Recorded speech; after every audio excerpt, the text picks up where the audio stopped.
Hey y'all, it's Kayline. I'm at work, and I decided, since it was such a pretty day, see, because like I told y'all, Michigan weather been going real weird up and down, but today is a nicer day, so I came outside real quick. But I wanted to just do a quick little message, and I just wanted to let y'all know, like, you do not have to participate in the way that people feel about you.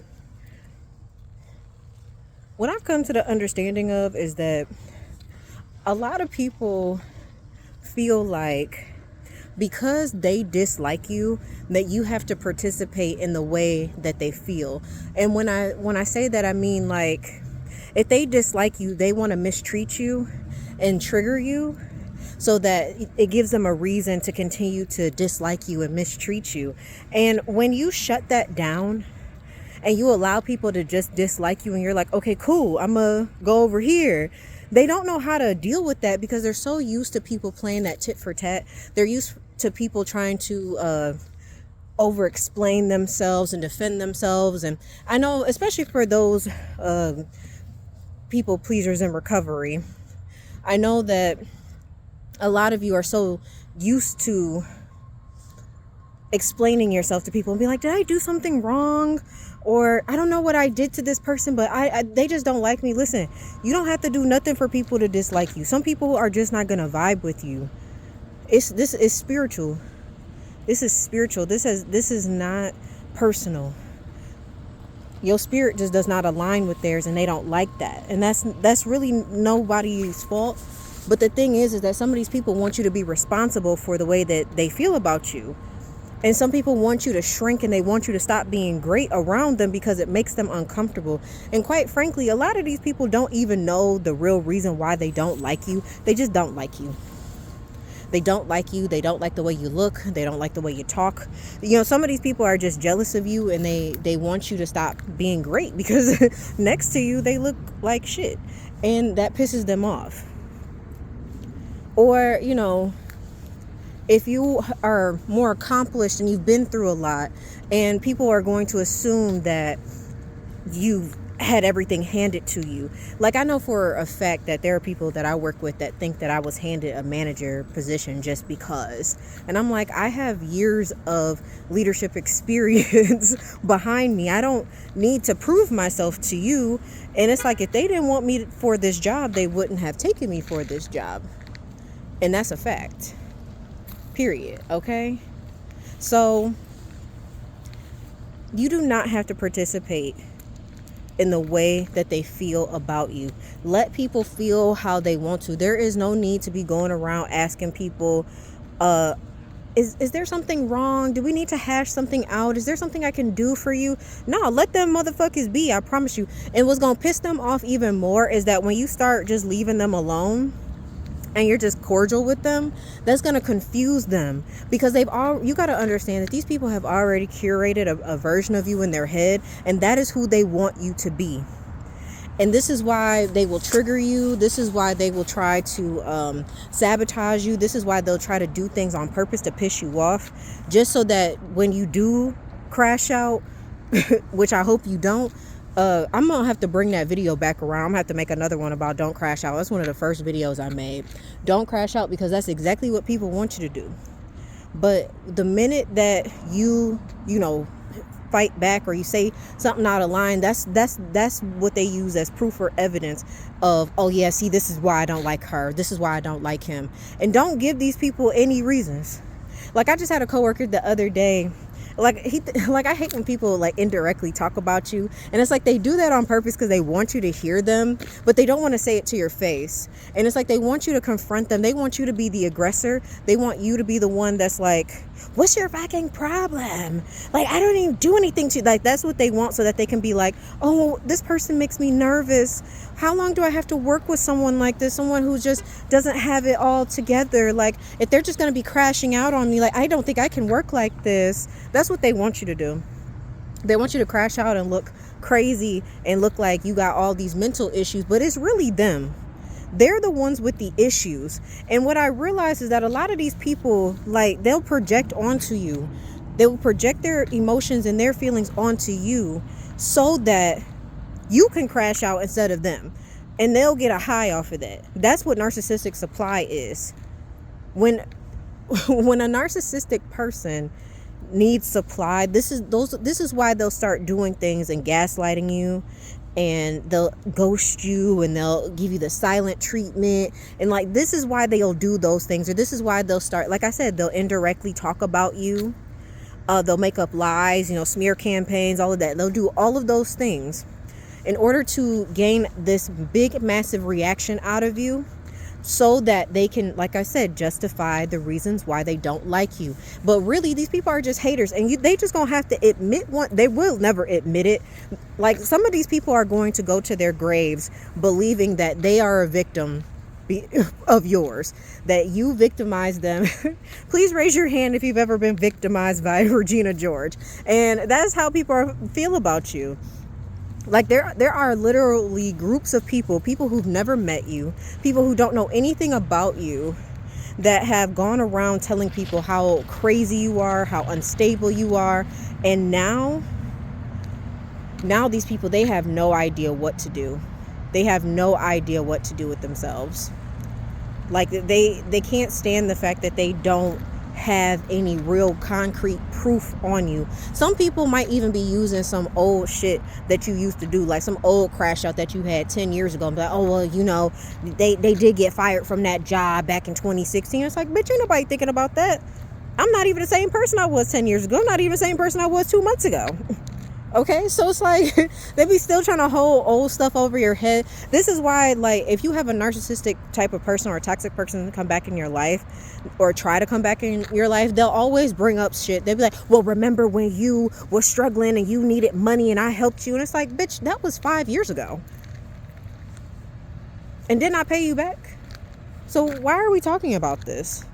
Like, some people want you to be forever indebted to them. That's how a lot of narcissistic people will do. They'll hold it over your head. Like, they might help you with money one time, and to them, you're forever indebted to them, and that means that you forever have to take their abuse. I clocked that with my family. And I was like, I think I told y'all before, my mama gonna tell me, like, I told her I didn't feel comfortable asking some of my relatives for money. I was like, I don't feel comfortable calling them and asking for money, like, because we not close. I don't feel comfortable asking nobody I'm not close with for money at all. Not at all. That doesn't make me feel comfortable at all. So I was like, I'm not calling them. I was like, I don't feel comfortable doing that. I was like, if they want to give a donation, that's fine. They want to send me some money on their own accord, that's their business. But me doing anything else, nah, not happening. Not doing it. And then she gonna say, you better call them and ask. And I'm like, I better call it. I just told you I'm uncomfortable, and you're telling me, well, you better. Like, no, that's what she wanted me to do. They wanted me to be indebted to them for the rest of my life. So I felt like I had to repay them for something because they helped me out. And this is why I don't ask them people for nothing, because they'll hold that shit over your head. And I already know that my family goes around and tells people that, oh, she's just ungrateful. We did so much for her. And it's like, okay, you can believe that if that helps you sleep at night. God bless you. Like, if that helps you sleep at night, that you think I'm ungrateful, that's your opinion, that's your perception. You're entitled to keep that. You are fully entitled to keep that. I'm not stopping you, but I don't want anything from you. Period. Okay? But you do not have to participate in the way that these folks feel about you. They want you to feel like you're the worst person in the world simply because they don't like you. And this is where I think a lot of people who are recovering from being a people pleaser, where we fall short sometimes, because you do want people to like you. I totally get that. You want people to like you. You want to be accepted. You want to be loved. You want to be considered. Like, you want people to accommodate you the way that you accommodate other people. But baby, when I tell you, if they're not giving you the same energy that you're giving them, then folks not for you.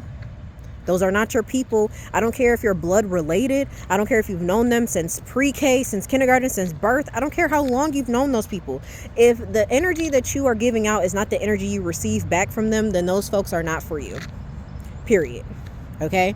There are tons of people who have lifelong friends that are always there for one another, and they have so many memories and so many stories, and it's great. Some of us don't have that. Why? Because the people in our lives don't stick around, and that's okay.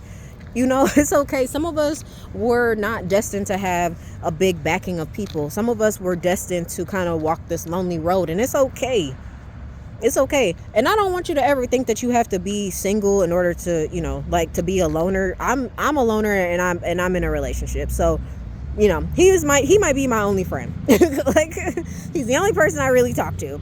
So it's like, it might only be one or two people in your corner the rest of your life, and it's okay. Like, at least those are people that you can count on. But like I said, you do not have to participate in the way that these people feel about you. Let them feel how they feel. They're entitled to their feelings. Their feelings are valid. Their behavior is not. And I'm gonna say that again. Their feelings are valid. Their behavior is not. They are allowed to dislike you. They are allowed to not like anything about you. They're allowed to hate the way you sound. They're allowed to hate everything about you in every way, shape, or form. But they are not allowed to disrespect you just because they don't like you. And this is where people be getting it twisted. They think, oh, well, I don't like this person, so I'm not going to treat them right. And it's like, why can't we just be cordial? Like, we do not have to be disrespectful. But like I said, people want you to crash out. Like, they want you to feel bad about them not liking you. They want to give you the evil eye and push you aside.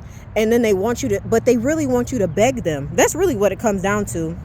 And somebody said, I don't know who said this, but somebody said that over communicating is a form of begging. And I promise you, I'm not begging nobody to like me. I promise you, I'm not begging not a single soul to care about what I have to say. If you don't care about what I have to say, then I'm not supposed to be talking to you.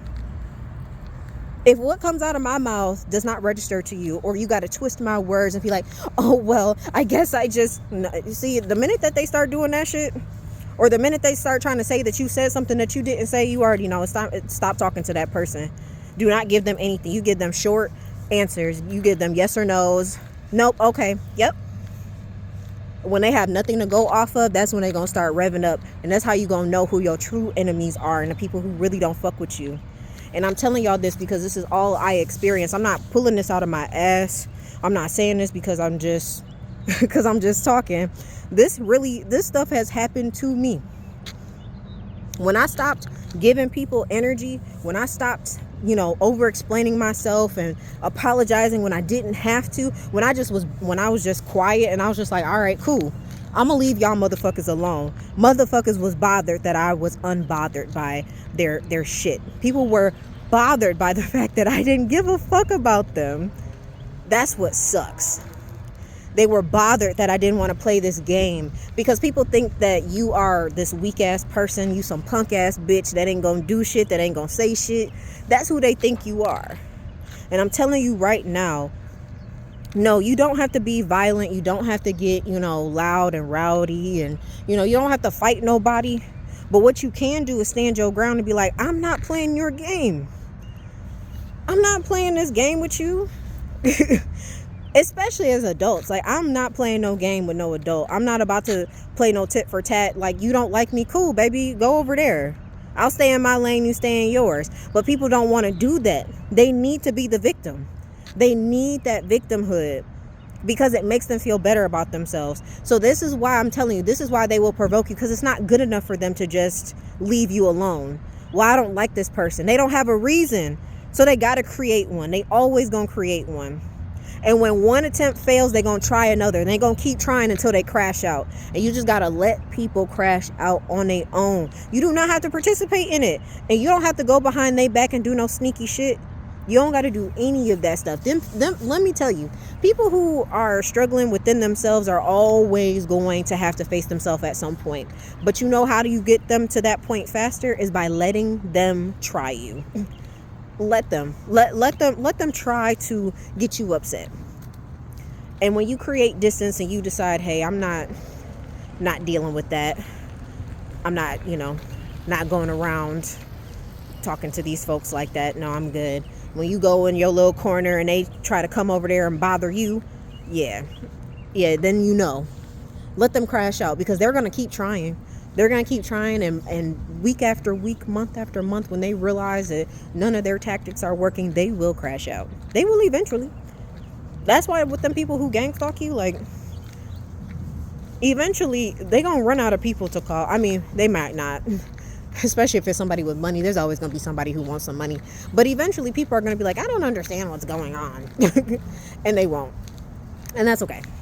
But I got to get back inside and finish out my day. But I love you guys. I just wanted to make this video real quick for you. But I will talk to you later. It's your girl, K Divine. Love you. Bye.